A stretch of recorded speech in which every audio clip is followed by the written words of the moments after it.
Hello, everybody. This is NGO Soul and Strategy. And today I want to start with I want to read you a couple of quotes from a recent article published by two American academics. One, George Mitchell, who I know very well and have been collaborating with for many years, and Thad Calabrese. I'll introduce the two of them in a moment. And they did some really interesting research, which was also shared in a corresponding short article in the publication The Conversation. And here are the quotes.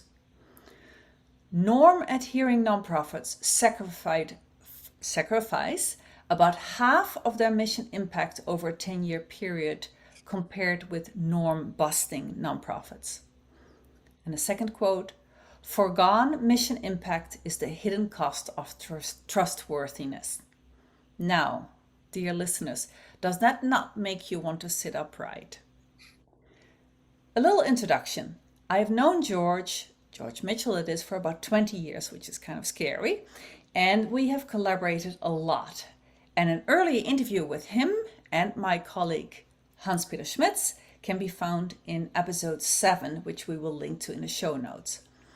With that, however, this is the first time we are meeting today. So I decided to invite both authors to come and talk about their provocative article. So welcome, George and Thad.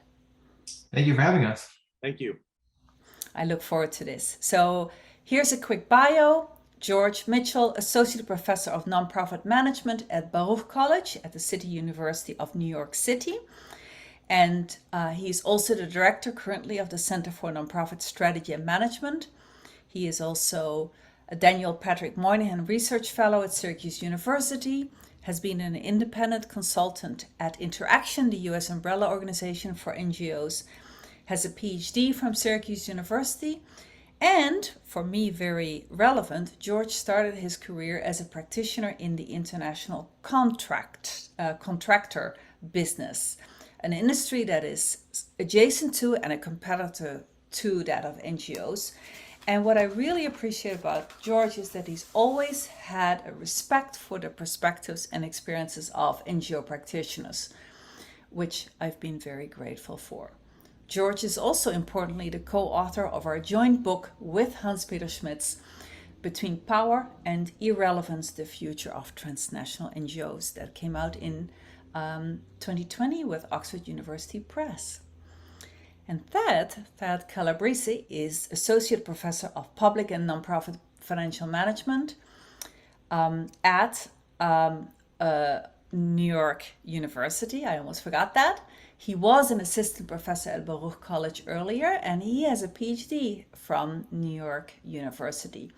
And Thad, I want to ask you first, since we don't know each other yet, I'm curious, what made you interested in financial management in the public and nonprofit sectors? Sure. When I was in college and immediately after college, I volunteered and worked in several nonprofit organizations. I had no real training, no background at all in finance or financial management. I went back to get my MPA degree, which I also did at the Robert F. Wagner Graduate School of Public Service, where I'm currently on the faculty.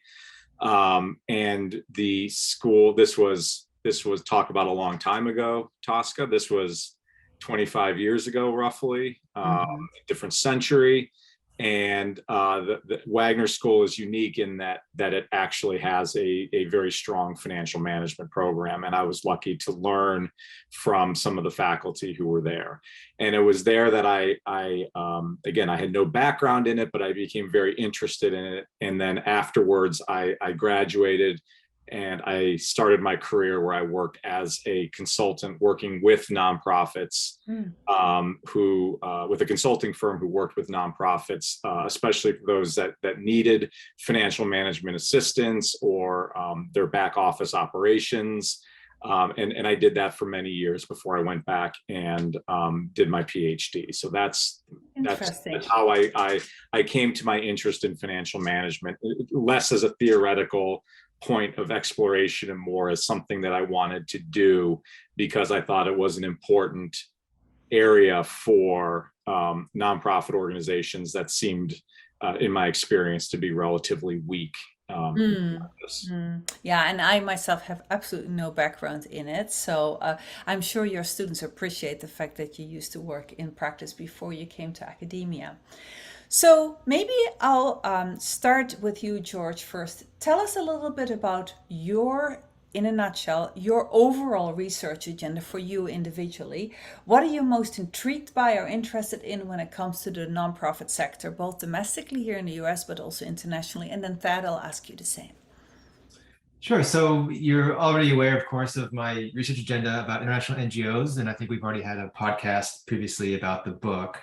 So I'll just note quickly that in the two areas where I work most closely, international NGO management and nonprofit management, there are a lot of things that overlap, but some things that don't overlap as much.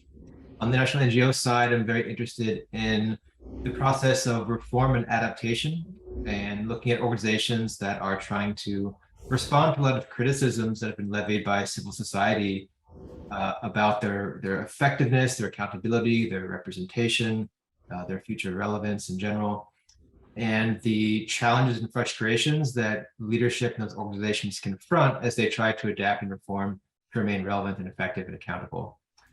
So that's sort of summed up in the book, and actually Hans Peter Schmitz and I have an article that I think recently came out in an academic journal, providing a kind of synopsis of that argument as well. We can link to that is available online without a paywall, I'm pleased to say. And on the nonprofit side, most of my more recent research has been in the area of sort of interrogating some of these nonprofit financial management norms that everybody seems to know about and many organizations seem to adhere to, that are kind of put out there into the air as good advice for nonprofit managers and leaders, and that are used sometimes to assess nonprofit organizations to determine their kind of worthiness to the world in the eyes of funders and other organizations. And to see, is there a there? What do we really know about these best practices? Are they really good advice? And in our most recent research, our findings suggest that they might not be very good advice. And this is really, I think, challenging us as researchers to kind of figure out what we do with this now going forward. Right, and we're going to talk about that research in a moment. Yeah, it is very interesting. Thad, what are you most interested in within the field of nonprofit financial management? Well, generally speaking, financial management is an interesting area to study with nonprofits because it's not really the reason the organizations exist in the first place. Financial management is, certainly a core management function that these organizations must do, but many of the organizations that I've interacted with view it as sort of a necessary evil, if that might be a little bit extreme, but something that no one really wants to do, but people know that it's important and they have to do it. And it's one way in which managers are held accountable for their performance. And so really one of my areas of interest is sort of being able to analyze how managers use their discretion to effectively and efficiently deliver services to whoever the nonprofit is providing service, whether it's the public or specific clients or whatever. But it's sort of in that vein, which comes very much from a public administration lens, where it's a way of holding managers accountable as a way of ensuring service delivery that's done as I said, in an effective and efficient way. Okay. Well, let's turn to that really interesting academic article. And again, we will link to a somewhat older version of that, so you can read that since that is open access, and we'll also link to a much shorter, much more kind of written for a public audience, a short article in the conversation in the show notes. But it's called, the academic article is called The Hidden Cost of Trustworthiness. So, George, tell us, what is the central claim of the research? You were already alluding to it, but let's unpack that a little bit more. And tell us about these signals of financial probity. And so when we talk about financial probity, we talk about ways in which nonprofits want to be seen to have strong moral principles, including being honest and decent. At least that's what the dictionary told me. That's what it means. So tell us about that central claim. So what we did in the article was we used data from the US nonprofit sector going back to the 1980s all the way through about 2019, I think, looking mostly at larger nonprofits across all different sectors, and trying to identify essentially organizations that were following the norms of nonprofit management and best practices. And effectively or effectually, we compared them with organizations that were essentially violating those norms of financial management. And the norms are things like minimizing overhead, being fiscally lean, in other words, not registering significant profits or accumulating lots of financial reserves, keeping revenue sources diversified, avoiding financial debt and things like that. And generally the norms on in all of these areas are that you should minimize these things. You don't want to have too much overhead, or you don't want to be seen as excessively profiting or accumulating big reserves and so forth.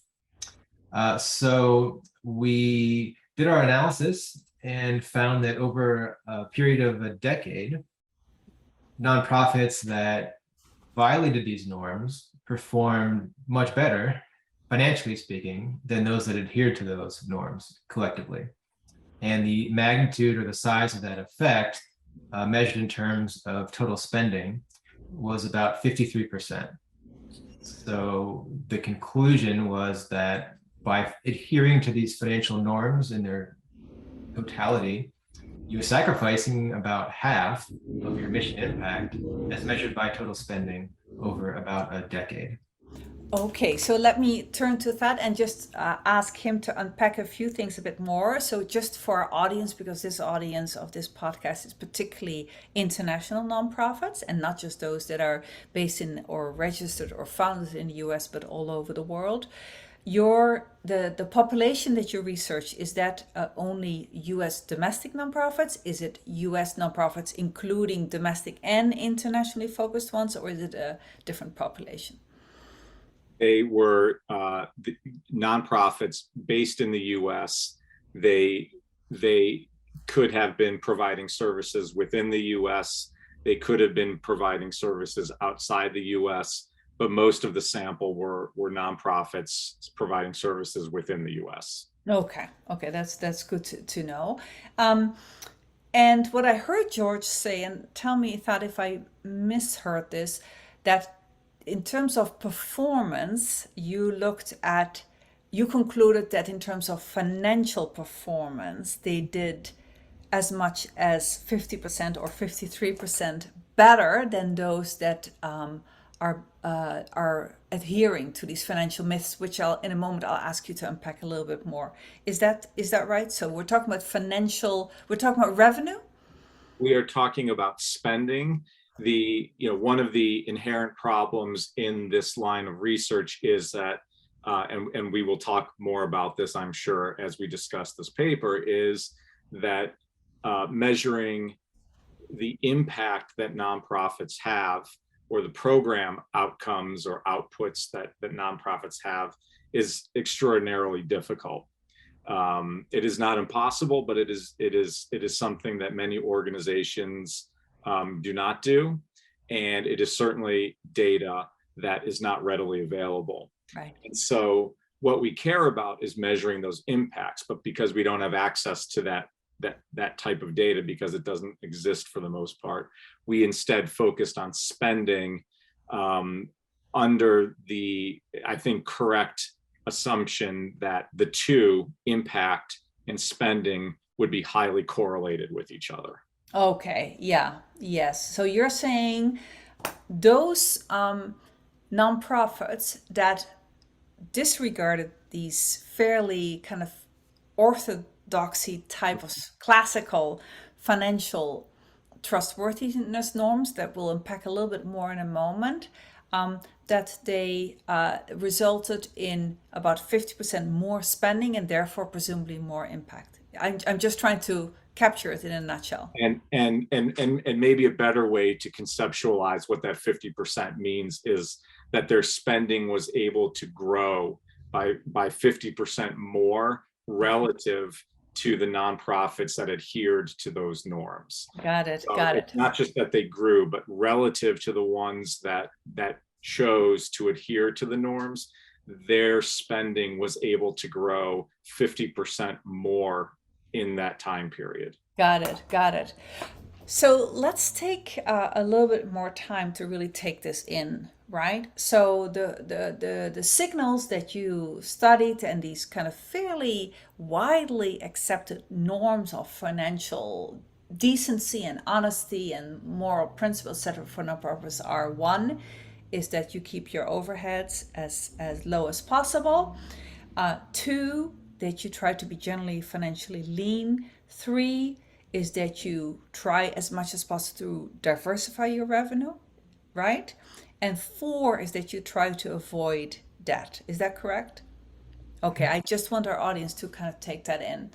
Tell us, there are probably not that many people who are not familiar with the overhead myth, but just I want to make sure that we're inclusive to our audiences. So Thad, overhead minimization, tell us again what that is. Sure. So in the United States, nonprofit organizations are required by the Internal Revenue Service, as well as the Financial Accounting Standards Board, to report their spending on programs, the expenses that they had in a year that went towards programs, and then also the spending that went towards overhead. And overhead is generally viewed as those functions such as management and of the organization, things like the CEO salary, a CFO salary, accountants, IT, things like that. They're not providing the direct services to clients or patients or whoever the nonprofits are serving, but they are supporting essentially the mission of the organization overall. So it also includes fundraising in that overhead.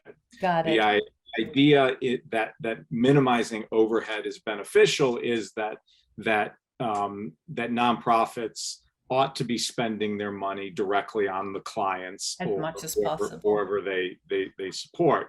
This is when you see during the holidays, you get the letters or you see the commercials where it says, if you give money to this organization, 93 cents of every dollar you give goes directly to the clients we serve. Yeah. And that's been a fairly ingrained norm in the nonprofit sector. Yeah, and I don't want to devote too much time in this podcast to that. There's, as we all know, there's a big kind of discourse around that about how all the negative impacts of the overhead myth, if you will. So we can talk about it at another time, but also I do want to note the norm is somewhat shifting, thankfully. So that's a good thing. But let's move to these other three indicators. One more question to you, Thad. So being fiscally lean. Mm-hmm. Tell us a little bit more, George, briefly summarized, but what does that mean? Yeah, so let me just expand on what George said. So being fiscally lean basically means the nonprofits have an incentive to not look too profitable or to look too like they have too many assets sitting around not being used. So it is in some ways related to the overhead issue. If you have, for example, operating reserves You keep operating reserves, presumably because of potential cash flow needs or because of an emergency or an opportunity. The concern in nonprofit organizations is that holding those reserves makes you appear to be hoarding resources as opposed to spending the resources. So nonprofits are very much evaluated on spending versus, holding resources, even if it makes sense for them to hold some back in reserves. And similarly, that nonprofits are expected to not report a large operating profit for any fiscal year. So a profit is simply is measured simply as revenue minus expenses. So if you have a large profit, that simply can be interpreted by some people as you should have spent more. Yeah. Then your expenses would have gone up and your profit would have gone down. Some of this is related to the issue of nonprofits not wanting to look too commercial, but a lot of this is what we've articulated is that nonprofits have an incentive to appear not as profitable. They don't have an incentive to look like a complete financial disaster, but they don't want to look like they have money sitting around that's not being used. Or programs. So profits that could be spent more on programs, or reserves that could have been spent on programs. Got it. Yes. And then George, you also mentioned revenue diversification as a financial management strategy.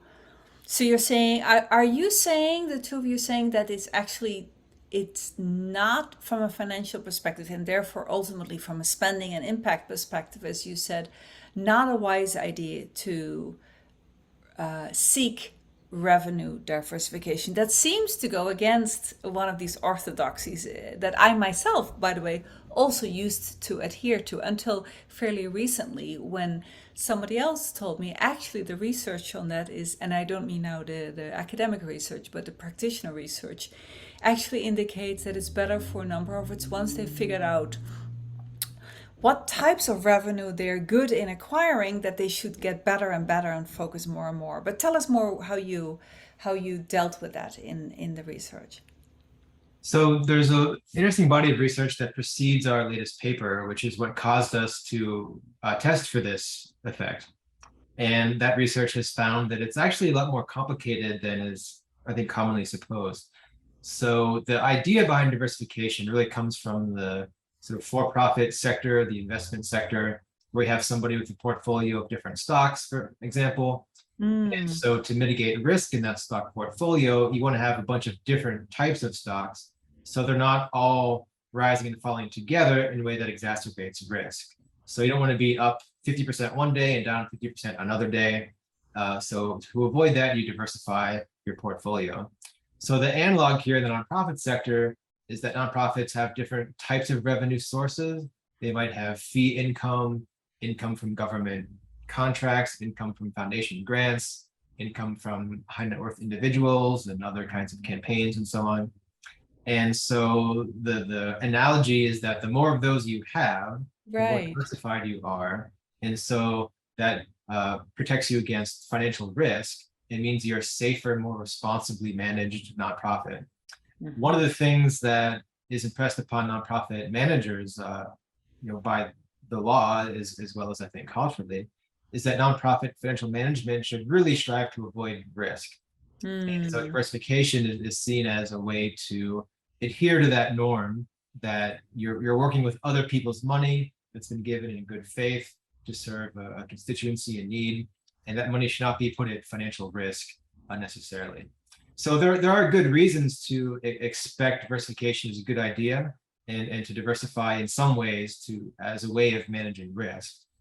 However, if growth is your financial objective, then that kind of diversification can potentially hold you back. Research has shown that nonprofits that concentrate revenue sources actually grow more quickly than nonprofits that diversify their revenue sources. There are other things to mention on that as well. I'll just bring up one issue, which is the managerial costs of managing many different revenue types. Right. It's not just one stock portfolio being managed by a person who's an expert in the stock market.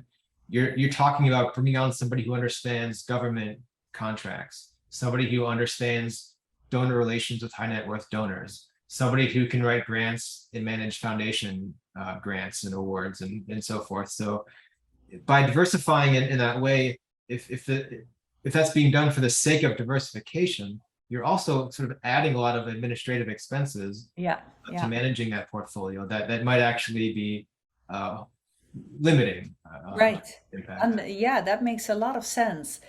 And then that finally, this avoiding debt, what tell us more for those like myself who don't deal with financial management.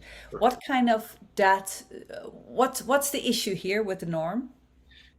So one of the issues, it's less studied than you would actually imagine in the nonprofit academic research. But if you look at the data, there's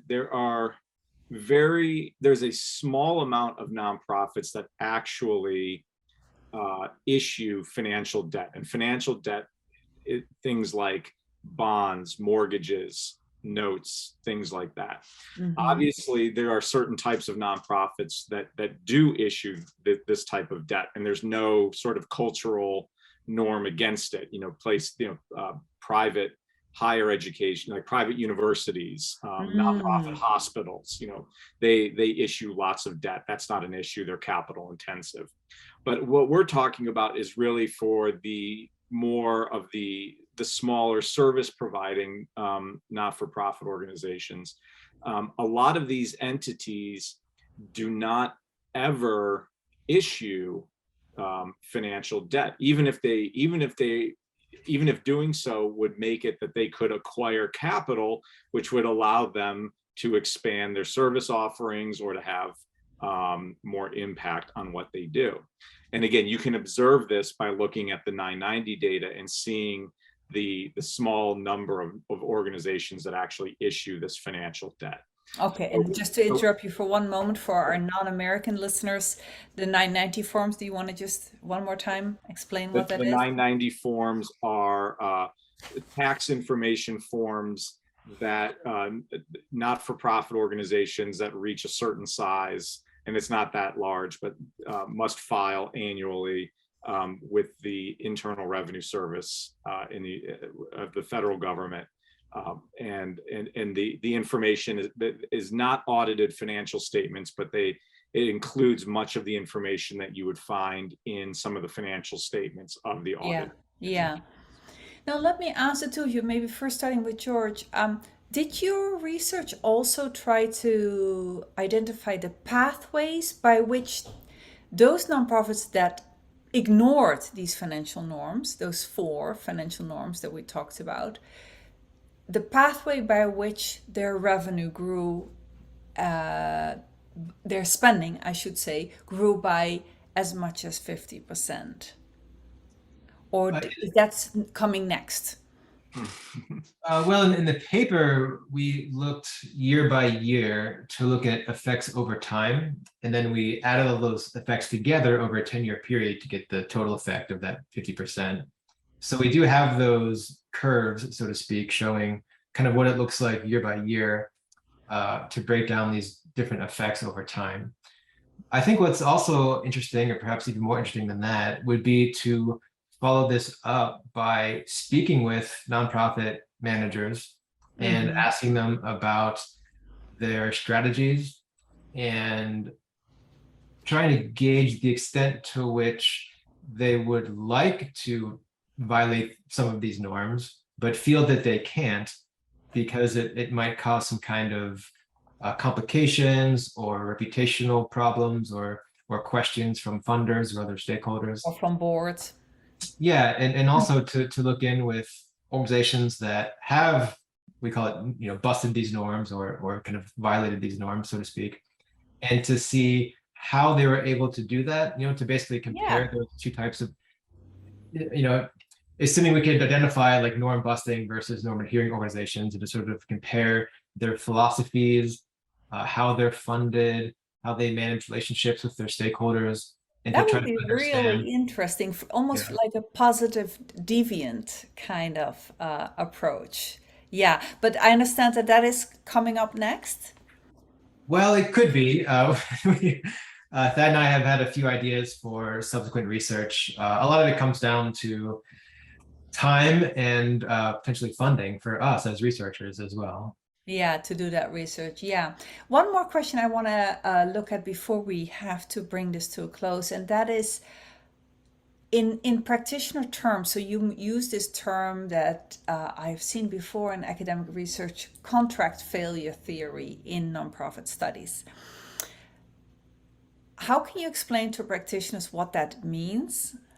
And how is that related to this norm following behavior that you have identified as actually being contrary to what would be in the interest, not just of the nonprofit, but most importantly of the people or the issues, the public causes that the nonprofit serves? Thad, how about you?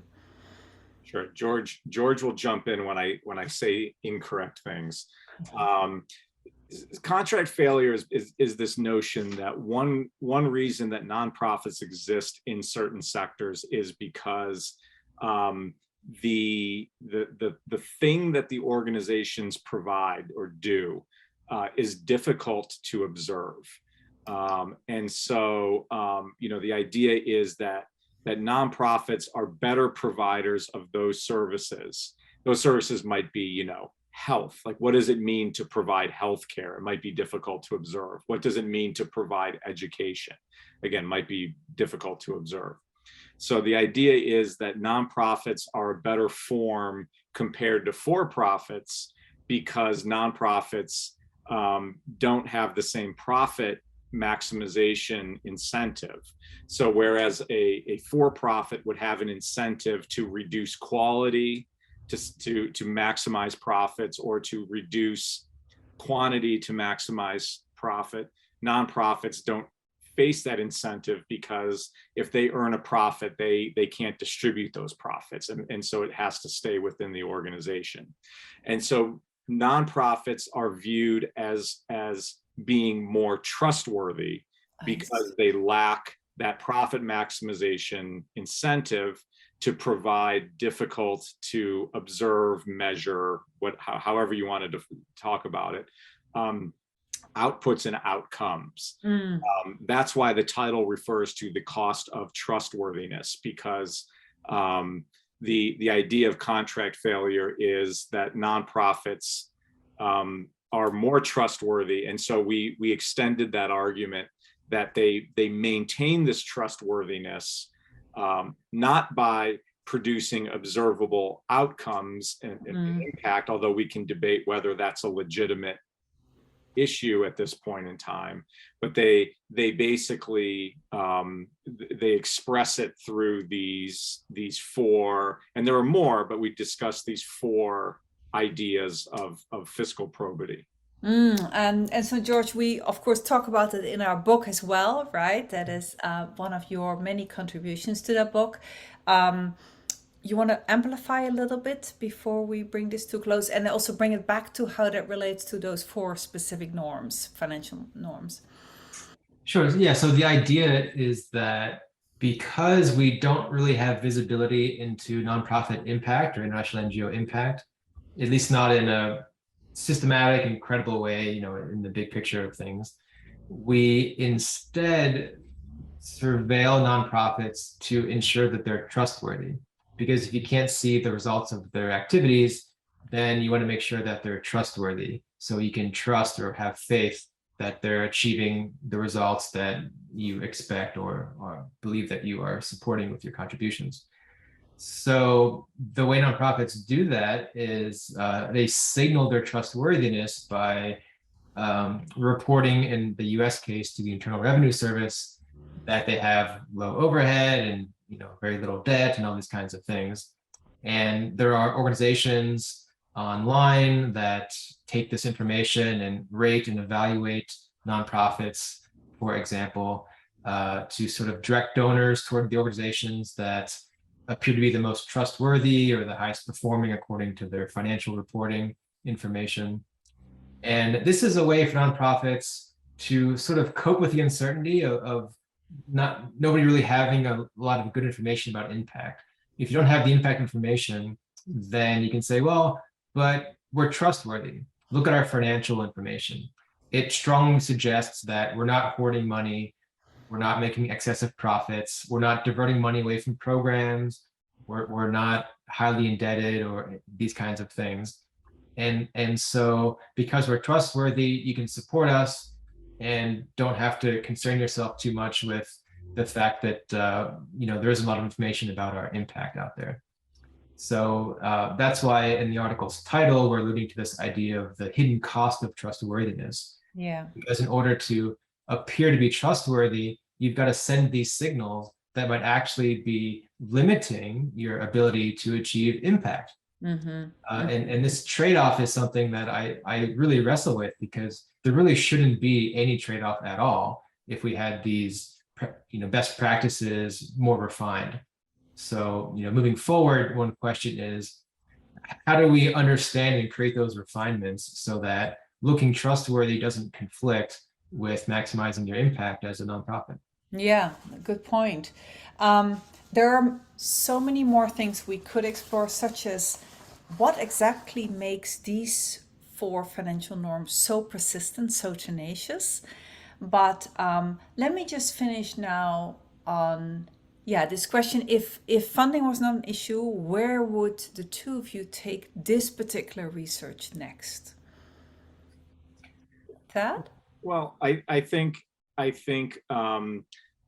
George's idea that he just discussed of talking with managers and stakeholders of organizations would be an obvious next step.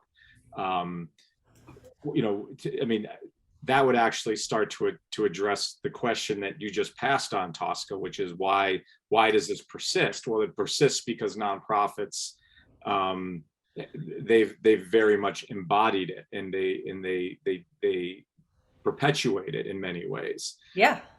The other way that we would potentially want to move forward is to try to look at we looked at this as a sector-wide issue, and being able to try to analyze it at a sort of a subsector issue where different norms may hold less or more weight within certain industries. Yeah. And there are other norms that we have not discussed in these papers, which would potentially apply to certain subsectors of nonprofits only, but not for the nonprofit sector as a whole. So being able to dig into some of those subsectors and maybe even be able to tease out some of these other financial norms of other sectors would potentially be some of the next steps that I think could be. As well as what we talked about earlier is positive deviance, at least that's my shorthand, for what makes those that are willingly and intentionally ignoring those norms, what makes them do that? It must have given them some return on investment, quote unquote. But I'd be interested in that. I think that is often a good approach to go. Well, we have to bring this to a close. So let me ask you, George, you first. If people want to know more about you as a researcher, where should they go? Well, you can find me online in a few places. I am on LinkedIn and often post information about my research there, especially if I have something that I think will interest a wider audience. Also, if you're interested in the actual academic research, you can find me on Google Scholar, and links to most of my articles there, although some of them might be behind a paywall, unfortunately. Yeah. And beyond that, I am director of the Nonprofit Center at Baruch, and we're upgrading our website slowly but surely, and hope to have more information available there, including announcements about interesting research happening in academia. And if you visit that website, if you just Google Center for Nonprofit Strategy and Management at Baruch College, it should come up, and you can join our email list there and be informed about not just research, but also upcoming events that we hold for our audience sometimes. Yeah. And that, besides, I imagine Google Scholar for you too, and LinkedIn, where else? One important point I will note is that George and I published two papers before this one that was building on the same idea. Mhm. One is published in the American Review of Public Administration, and we actually paid to have that article become open access, so you should be able to Thank you. access that online. The other article that we published was in Nonprofit Policy Forum, which is an open access academic journal, so those should be available. The particular article that we discussed today is likely behind a paywall currently, but it is essentially an empirical test of what we discuss in those other two articles. As a theoretical Correct. basis. Yeah, interesting. Well, we will then definitely also link that nonprofit policy forum article in our show notes. And with that, dear listeners, we are going to bring this to a close. So I highly recommend that you look in the show notes for the short article in The Conversation, a short kind of journalistic article, as well as in the open access articles if you have a little bit more time. It really is very profound research that we all should take note of, and I will certainly continue to follow the two of you on what I think is just a tremendously provocative, but in the right sense of the word, kind of shaking up the sector body of work. So thank you for that. And with that, this is Tosca, and I hope to see you again on NGO, Soul and Strategy.